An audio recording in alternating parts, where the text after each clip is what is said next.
Hello, and welcome to the Mothers of All Crime. This is a podcast where we deep dive into mothers involved in infamous crimes and scandals. I'm Monica, and this is Crystal.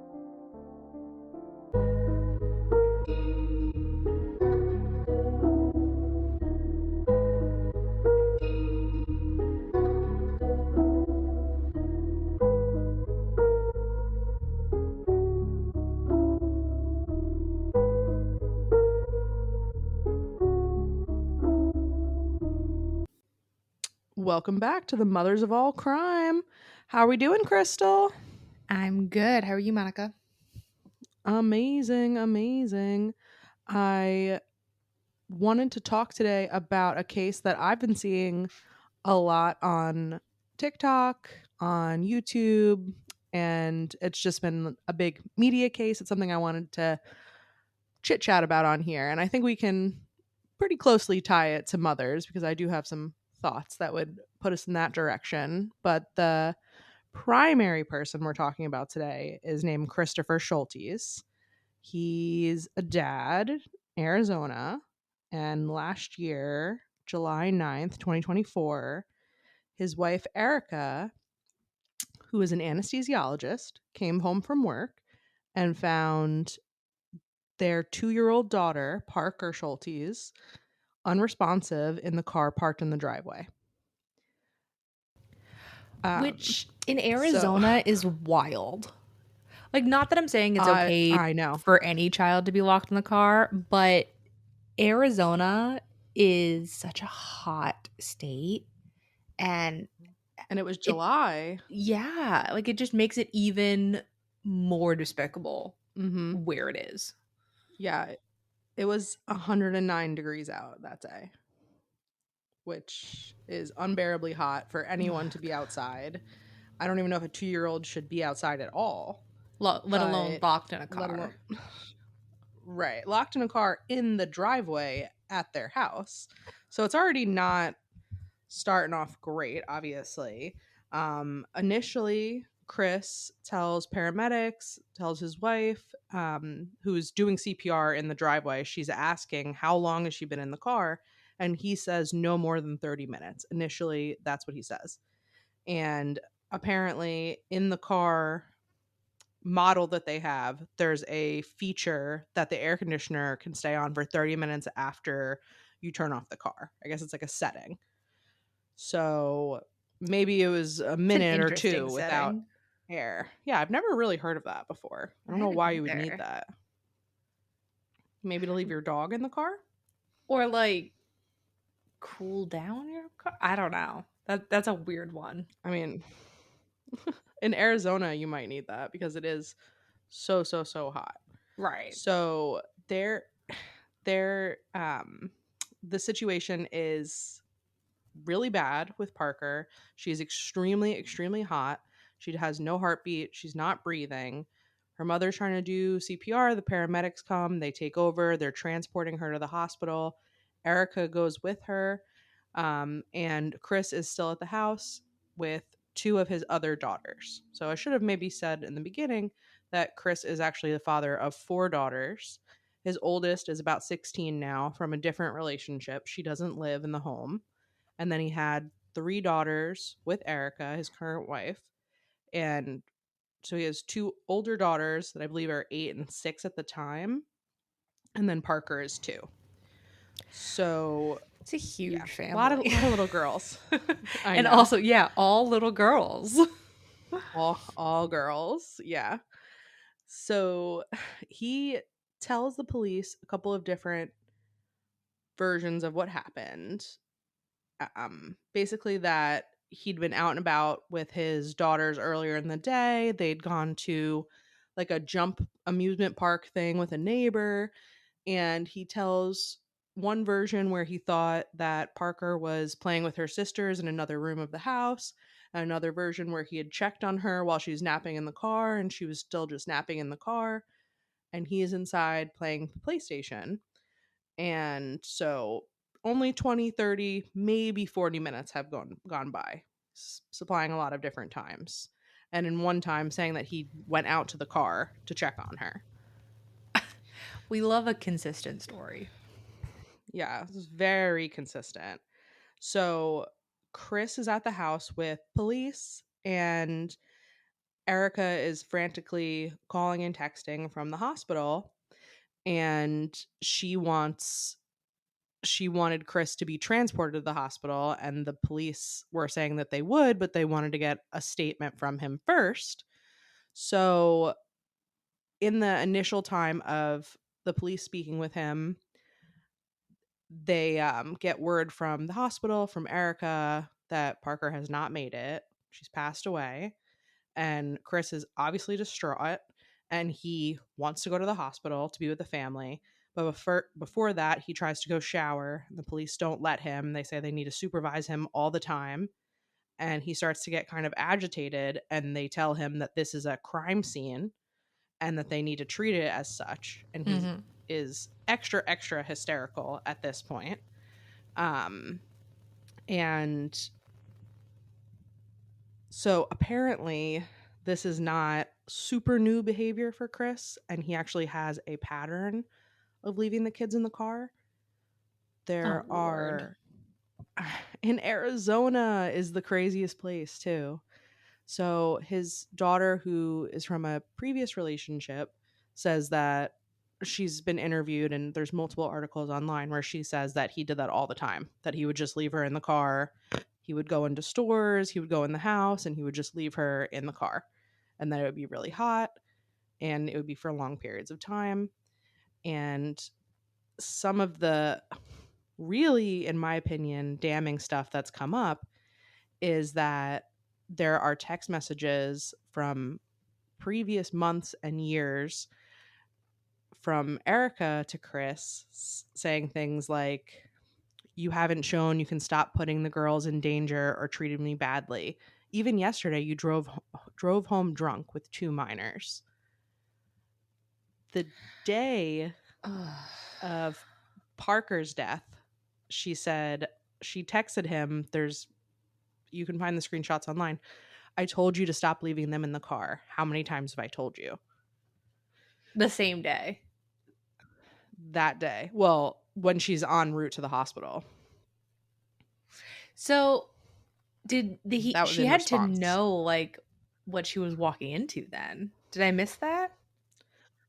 Well, no. So I'm saying that she sent that message like as she's in the ambulance with Parker. Oh, with the ambulance part. Okay. I thought you meant like coming home. Mm-hmm. Okay.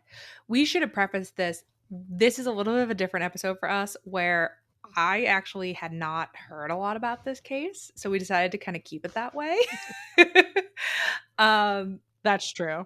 And it's just, I feel like we've heard of parents like doing horrible things, but this is just like consistent negligence at this point. And if she's aware that he's constantly doing things like that, like I would be curious, like how long, like are we talking like for this relationship? Because I know the older daughter said this was like a pattern for them, but I'd be curious in this relationship that he was in now, how long she had been saying things like this, because that changes, I think, my opinion on her, on like how long have you been reminding him to take kids out of the car, which you shouldn't have to remind a grown adult to do, by the way.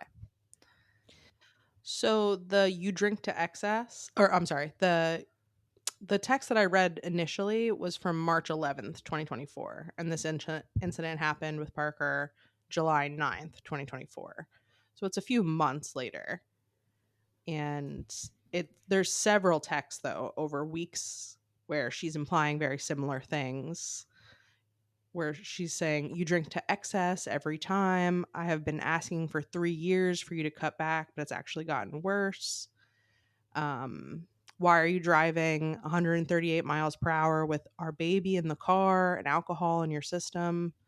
I mean, why are you driving it's 138 in general, sir?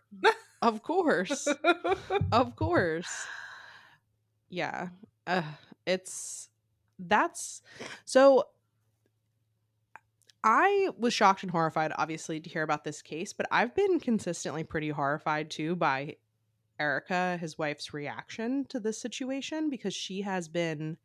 So Chris was arrested and has been charged. And when when he was initially being held without bail, Erika came to court pleading for his return, for him to get bail, and said that they needed to grieve as a family, that Chris is this amazing father, that this is a big mistake that he's made, but it's not reflective of who he is. And he ended up getting bond, and he is currently out on bond.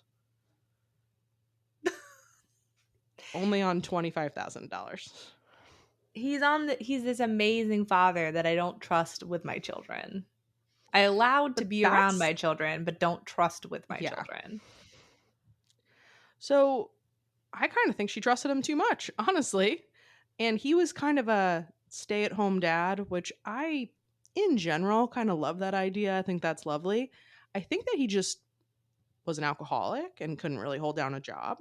And it's so sad and depressing to think of an anesthesiologist being at work and her husband's at home that she pays for on the couch playing PlayStation while their toddler suffocates in a hot car. And that's basically what happened. I don't know how else to word this better, so I'm just going to say it. But it's one thing if you got like single parent working 18 hours a day trying to raise children and do it all and have a mind horrible moment. It's another thing to be unemployed, have other children, aware that they're not with you. Like, you know what I mean? Like, I'm not saying either of them are okay and neither of them are good, but like, I can't even try to wrap my head around how he got to that place of thinking that this is acceptable behavior. Not that it is, but I'm just trying to think of like how that could even happen when it's not like you have somewhere else to be. You're a stay-at-home dad. What are you doing with your day? He was playing PlayStation, which I think could partially explain why he didn't know how much time had really passed, because Parker was autopsied and there's evidence that she was in the car for like 3 to 4 hours. And like, we've all doom scrolled on TikTok and things like that, but when you become a parent, that needs to become your priority. Like, your children doing something is the priority, not your video games. And clearly this is a pattern for him. Like, why are you leaving? Anesthesiologists make good money. Why are you not like getting a like the mommy helpers that they have that like come in while you're home? Like, why didn't you get something like that? Why didn't you get a daddy's helper and have someone with him to assure that things like this weren't continuing to happen?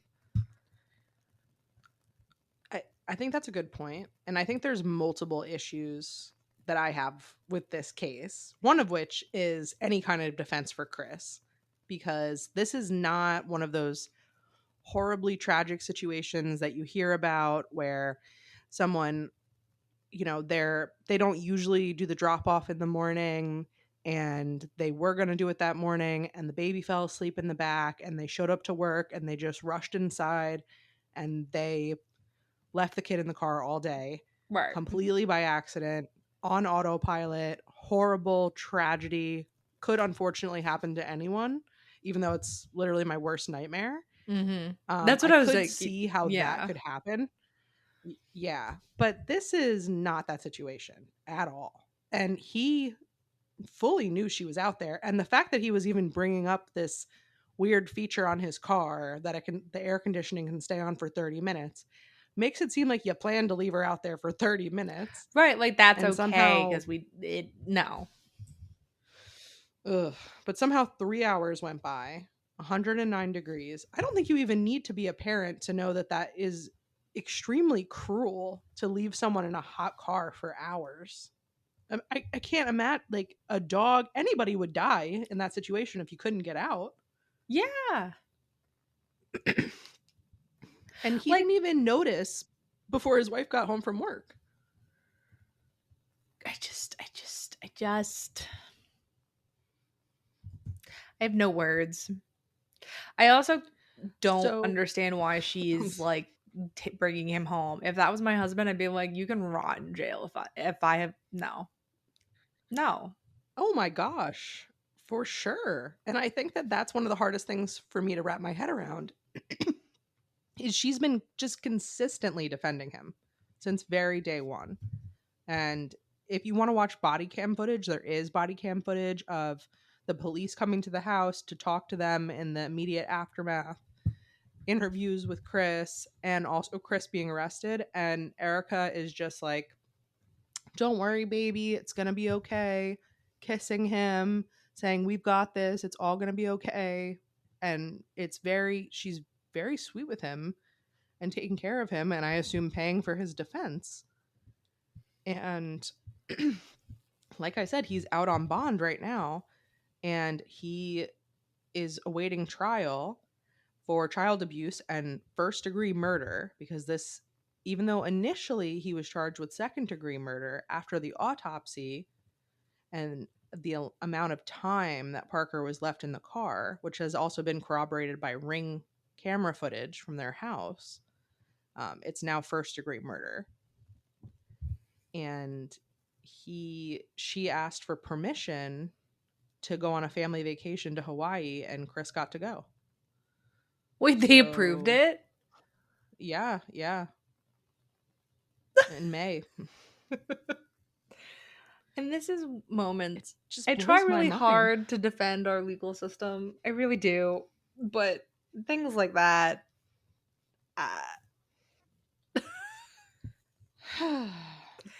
I know. So basically, he's been charged with first-degree murder, which he could get life imprisonment for that, and child abuse charges, which could carry a sentence of 17 years. And he was offered a plea deal for a reduction in sentencing, and he denied it. So now he is awaiting trial. And Erika has not been charged with anything. And that's kind of what I wanted to talk about, and kind of how I feel like it ties into our podcast a little bit. Because as awful as it is, I feel like it's the expectation of men and fathers is different than of women and mothers. And Chris failed every single metric in my book. Like, this is egregiously terrible. But what is Erika's responsibility here? I kind of feel like she is partially responsible for this. I agree, partially responsible. I'm just trying to think of like what the charge would be. Negligence, child abuse, failure to report child abuse. Well, she's not a mandated reporter. She's an anesthesiologist. I don't know. Are they? I don't know. Are they? She's a doctor. I I assume. I don't know. I didn't even look it up because I just assumed. Hold on, we can find this out. But yeah, I could see the negligence being an eligible one, because again, there's documentation of her telling him, we've talked about this. Yeah, she is a mandated reporter in Arizona. Okay. But even if she didn't know that particular day that he had left her in the car, she knew, it seems, 100%, because also in these text messages, he's not denying anything either. Like, she's saying, you're drunk driving, you're speeding, you have our kids in the car, and he's just saying, oh, the kids were asleep, everything's fine. I don't know why you have to be so annoying, basically. One of the texts is, I is fine, you just hate me. It's like that kind of beautiful grammar that lets you know so dramatic. He's totally sober. So dramatic. And I just cannot wrap my head around what they're going to say at this trial that will possibly defend him, and how she hasn't she as far as I could tell, she has not lost her job, and she has not lost custody of her other kids. And Chris is home with the other kids.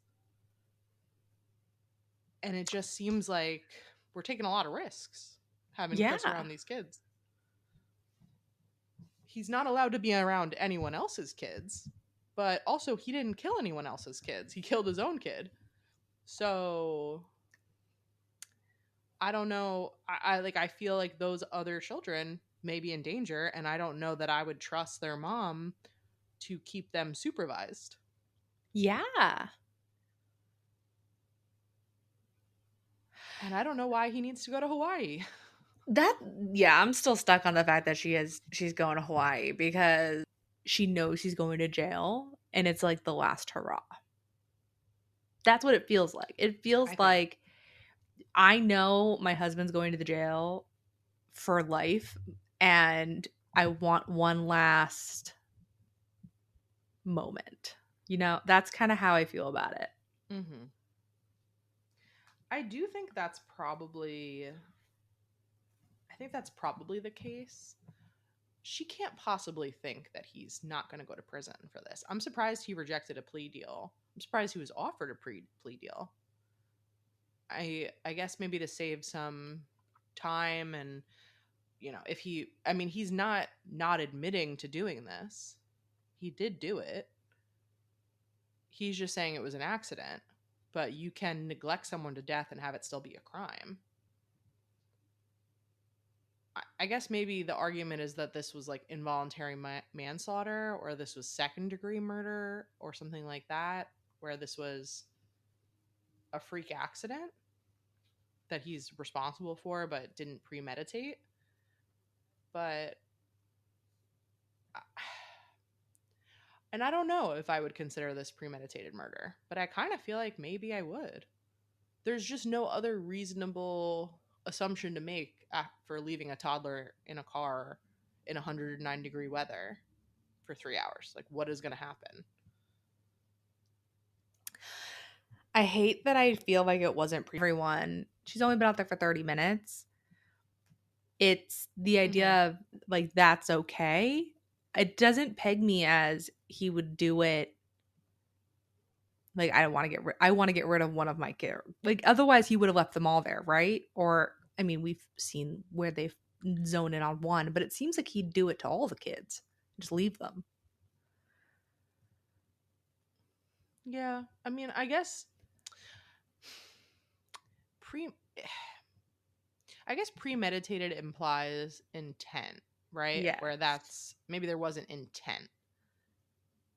But I think that it's also, you could maybe argue that his older kids could have gotten themselves out of the car. So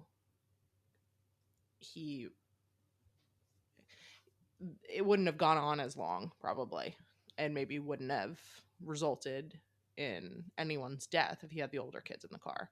But I think, probably to your point, I think that this is someone who is drinking a lot, that is playing a lot of video games, doesn't work, and is not actually watching the kids, because he doesn't even know if the toddler in the car is inside playing with her sisters or if she's still in the car napping, and time is just passing. And it's this, I think it's a pattern of escalating behavior, probably because he had left his other kids in cars for long periods of time.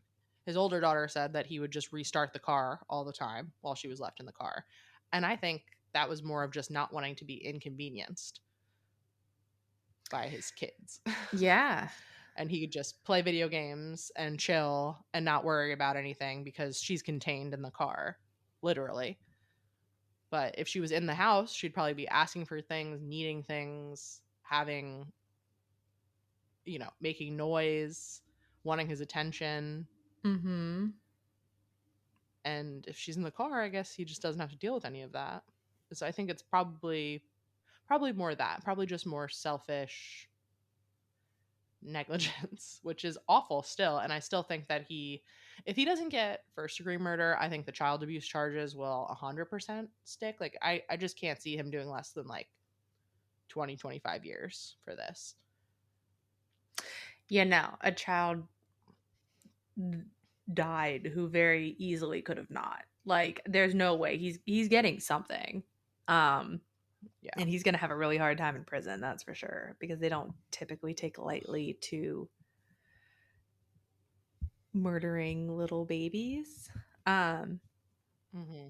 Murdering adults, they seem to like high five about. But like when it comes to children, that tends to ruffle feathers for sure.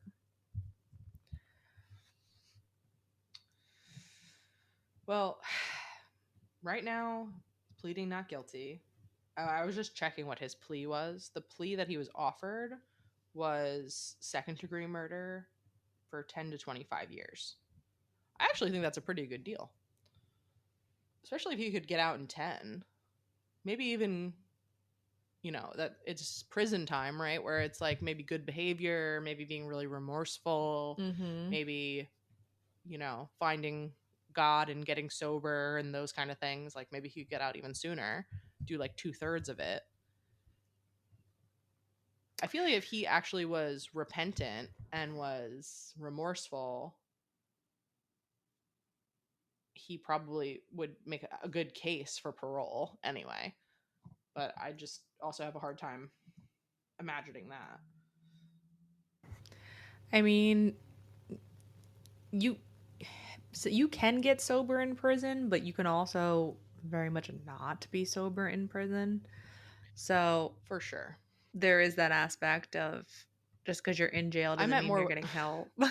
Unfortunately, I guess I meant more what he could say as opposed to what he was actually going to do. I don't know if he's actually going to find God either, but I just feel like if someone was trying to get paroled and they were in this kind of situation and they got sentenced 10 to 25 years and you started coming up for parole 8, 9, 10, whatever years into it, you could probably sell a pretty good story about how remorseful you are and how you've totally changed your life, even if that's not strictly true.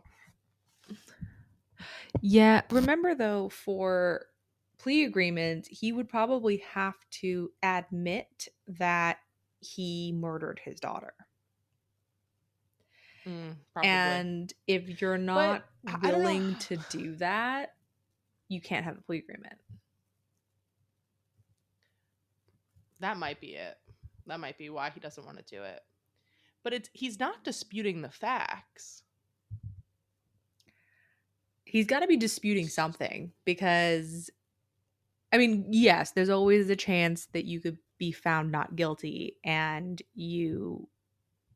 there's always that possibility. Particularly in a jury trial, you only need one person to believe there's some kind of doubt. But thinking about it, when it comes to plea agreements, if he's arguing or his argument is he didn't mean to do it, then standing up in open court saying, I murdered my daughter, I could see how that would be I'm not willing to take the agreement if that's part of it kind of deal. Yeah, probably. I think that he maybe needs to believe his version of events and that this was just a tragic accident, which I do on some level think it was a tragic accident, but I think that it was entirely preventable and also predictable, which is the really sad thing. And what I keep coming back to is I just don't see how, I mean, I'm sure there was investigations, child protective services and stuff initially. I would imagine, I would hope. But I hope those kids are safe. I feel like it's a gamble having them in the same house with him right now. And I don't know that their mother can be trusted to supervise him because she seems to have a major blind spot when it comes to Chris. I don't even think she was surprised that this happened. Yeah.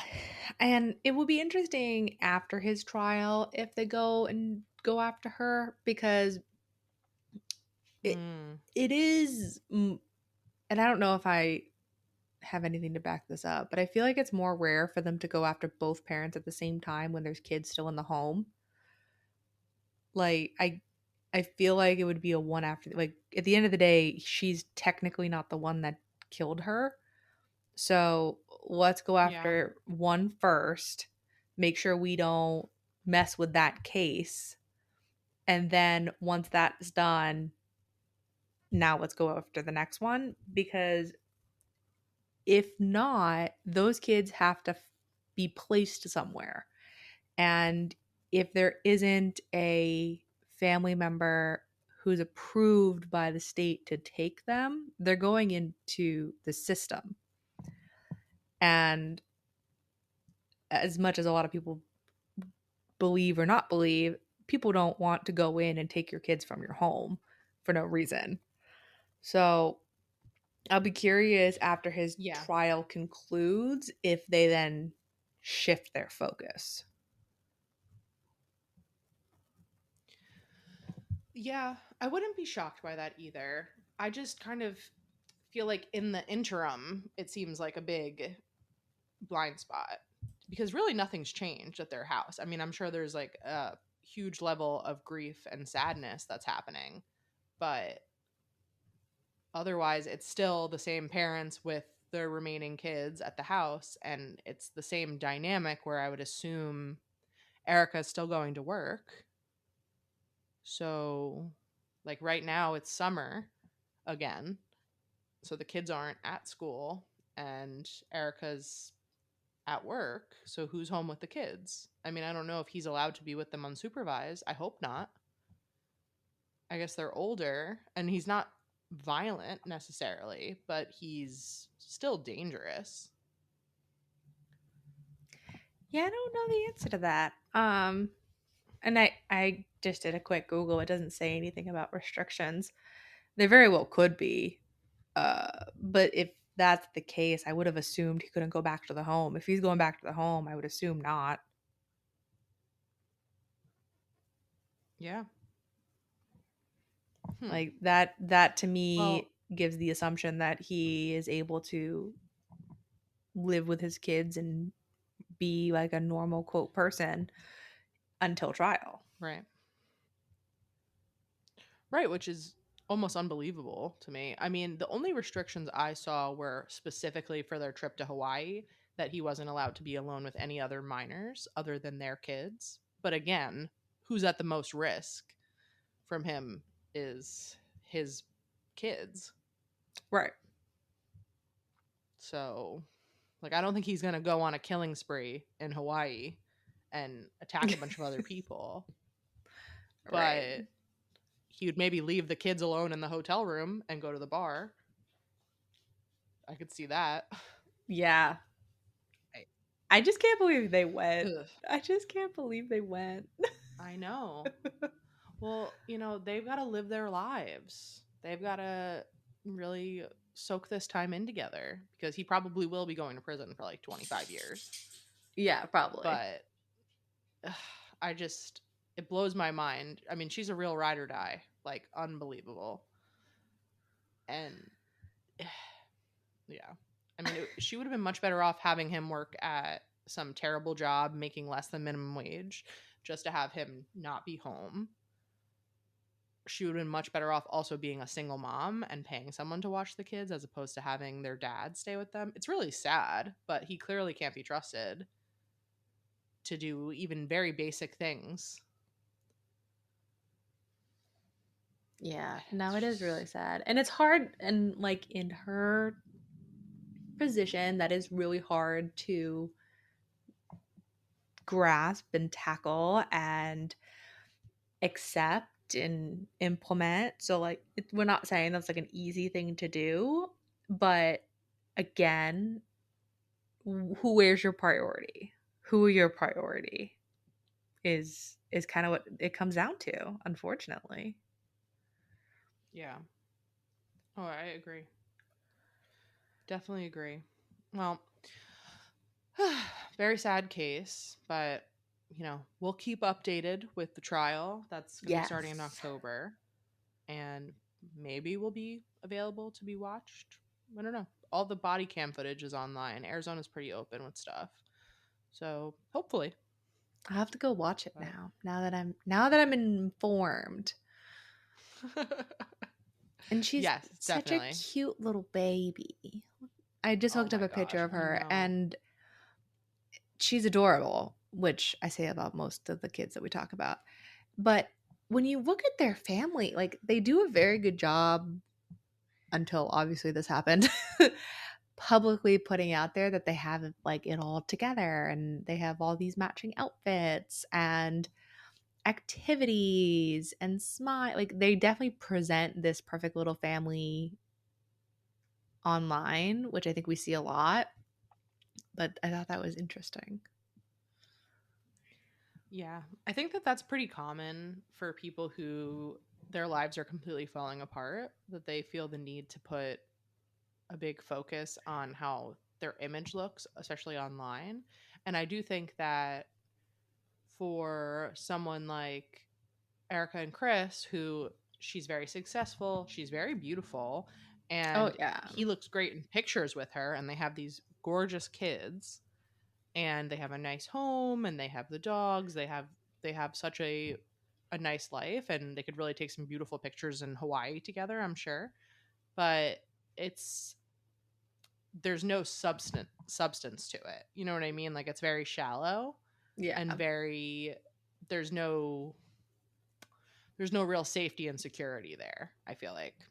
No, that's a good point. Yeah. But oh my goodness. Well, like you said, we'll keep updated. If anything juicy comes out, we'll let y'all know. But do you have any final thoughts regarding this family before we get ready for our next mother? I just, I'm just going to be keeping my eyes and ears open to see what happens with Erica after Chris is all said and done. But I think that's pretty much it. Anything about from you? No, I think I said it all. I'm just very surprised that they got to Hawaii. That still is baffling to me that they let him leave the state. Mhm. But, Yeah. We're going to see what happens. We will definitely see. Alrighty. Well, this is where we leave you. We'll pick back up next week. All right. Till next time.